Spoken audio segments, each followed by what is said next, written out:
मैं उन चीजों की स्मगलिंग करता हूं जिनकी इजाजत सरकार नहीं देती, उन चीजों की नहीं जिनकी इजाजत जमीर नहीं देता। ये डायलॉग अजय देवगन की film once upon a time in Mumbai का है।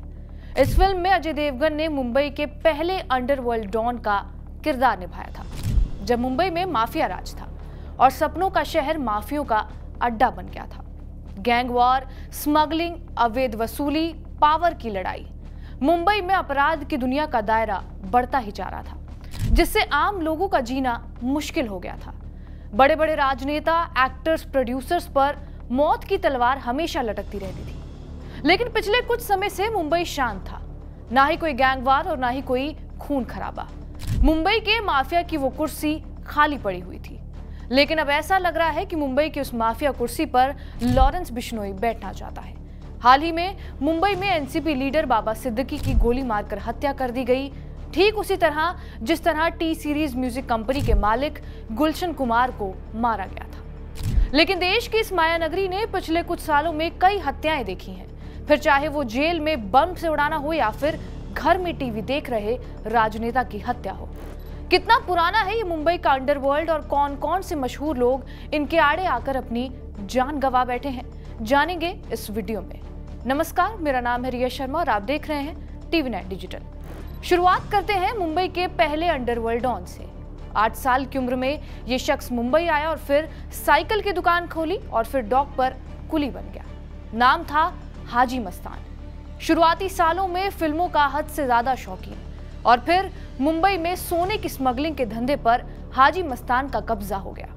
उस दौर में हिंदी फिल्म इंडस्ट्री भी तेजी से बढ़ रही थी। साल 1975 में जब इंदिरा गांधी ने इमरजेंसी लगाई थी, तब विपक्षी नेताओं के साथ साथ मस्तान को भी जेल में डाला गया था और जेल से बाहर आने के बाद उसने राजनीति की दुनिया में कदम रखा।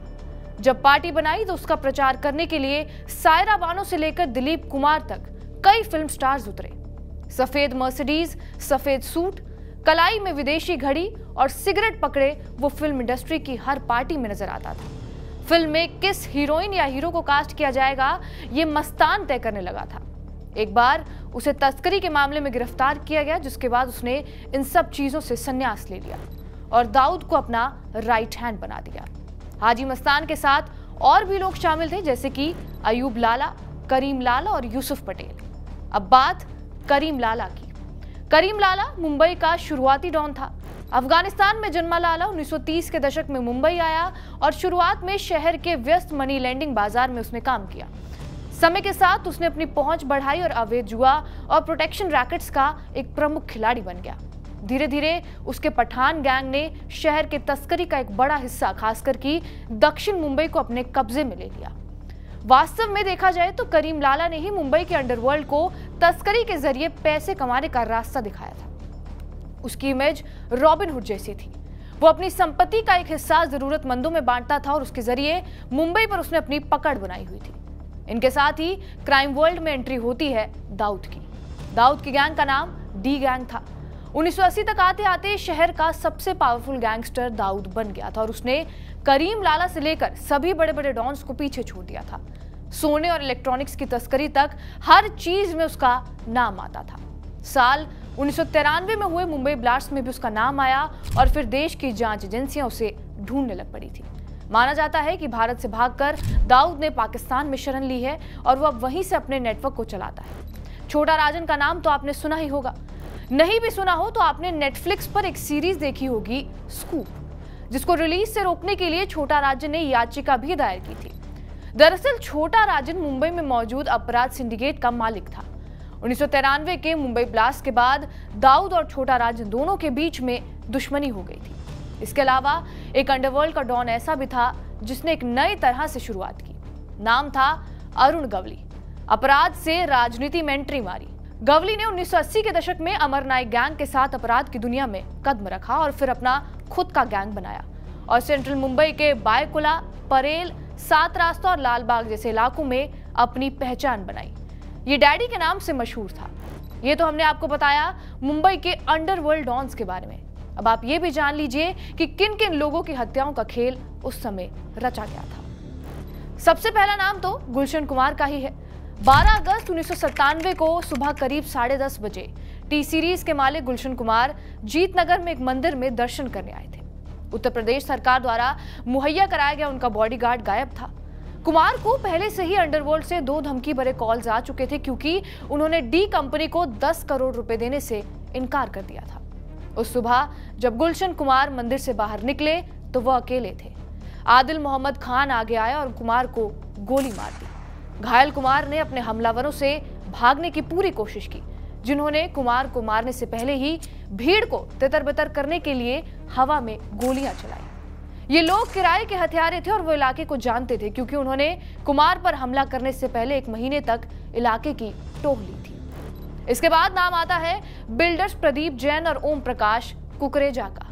1994 से 1995 के बीच की बात की जाए तो अंडरवर्ल्ड ने मुंबई में बिल्डरों और रियल एस्टेट डेवलपर्स पर हमलों की झड़ी लगा दी थी। इस दौरान करीब 16 हमले किए गए थे। इनमें से 2 सबसे खौफनाक हमले दाऊद के सबसे हाई प्रोफाइल सहयोगी में से एक अबू सलेम ने किए थे। 7 मार्च 1995 को बिल्डर प्रदीप जैन को उनके जुहू बंगले के बाहर हमलावरों ने गोली मार दी थी, क्योंकि उन्होंने कथित तौर पर अपनी बड़ी संपत्ति अबू सलेम को देने से मना कर दिया। जब भाइयों ने धमकियों के आगे घुटने नहीं टेके तो सलेम ने जैन और उनके भाइयों से 1 करोड़ देने की मांग की। जैन भाइयों ने 10 लाख रुपए का भुगतान किया और वो उससे ज्यादा भुगतान नहीं कर सके। हालांकि सलेम को मना करना मौत को अपने दरवाजे पर बुलाना था। सितंबर 1995 में ओम प्रकाश कुकरेजा चेंबूर में मौजूद अपने कार्यालय में झपकी ले रहे थे और तभी सलीम हड्डी और राजू एगरे इनके साथ साथ 3 लोग अंदर घुसे, अपनी पिस्तौलें निकाली और कुकरेजा की हत्या कर दी। इसके बाद अगला नाम आता है कमलकर जनसांडेकर का, जिनको उनके घर में टीवी देखते समय गोलियां दागी गई थी। 1993 के बम धमाकों के बाद एक रैली को संबोधित करते हुए ये कहा गया था कि अगर आपके पास दाऊद है तो हमारे पास गवली है। गवली को कई बार गिरफ्तार किया गया, लेकिन सबूतों के अभाव में वो हर बार बच निकलता था। 2 मार्च 2007 को शिवसेना के नगर पार्षद कमलाकर जामसांडेकर अंधेरी में मौजूद अपने घर में टीवी देख रहे थे। 2 लोगों ने घर में घुसकर उन्हें गोली मार दी, जिससे जामसांडेकर की मौके पर ही मौत हो गई। 5 महीने बाद अदालत ने यह कहा कि गैंगस्टर अरुण गवली के आदेश पर जामसांडेकर की हत्या की गई थी और गवली को हत्या का दोषी पाया गया। पिछले 25 सालों में गवली के खिलाफ दर्ज किए गए मामलों में से यह पहला मामला था जो टिक पाया था। गवली की छवि भी रॉबिन हुड के किरदार की थी।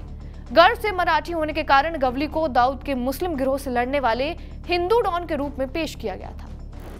इसके बाद अगला नाम आता है प्रेम कुमार शर्मा का। जून 1993 में प्रेम कुमार शर्मा की बेटी के एग्जाम का रिजल्ट आया तो भारतीय जनता पार्टी के नेता जश्न मनाने के लिए बाहर गए थे। जब उनकी कार ग्रांट रोड पर मौजूद रेस्टोरेंट के पास पहुंची और शर्मा बाहर निकले तो 2 लोगों ने आकर उन पर गोली चला दी। गोली चलाने वाले मनोज गुप्ता और ए सैयद थे, जो दाऊद के भरोसेमंद गुर्गे एजाज पठान के शार्प शूटर्स थे। इसके अलावा ईस्ट वेस्ट एयरलाइंस के प्रबंध निदेशक तकीउद्दीन अब्दुल वाहिद काम के बाद घर जाने वाले थे। 13 नवंबर 1995 को 5 लोगों में से, जिनमें से एक राजन का भरोसेमंद लेफ्टिनेंट बंटी पांडे था, उसने वाहिद की कार की विंडशील्ड तोड़ी और उसके शरीर में 30 गोलियां दाग दी। ये कुकरेजा की हत्या का बदला था और क्योंकि राजन का मानना यह था कि दाऊद ने ईस्ट वेस्ट एयरलाइंस में अपना पैसा लगाया था, इसीलिए उसने उसका बदला लिया। हालांकि राजन का सबसे मशहूर शिकार ट्रेड यूनियन नेता डॉक्टर दत्ता सामंत थे।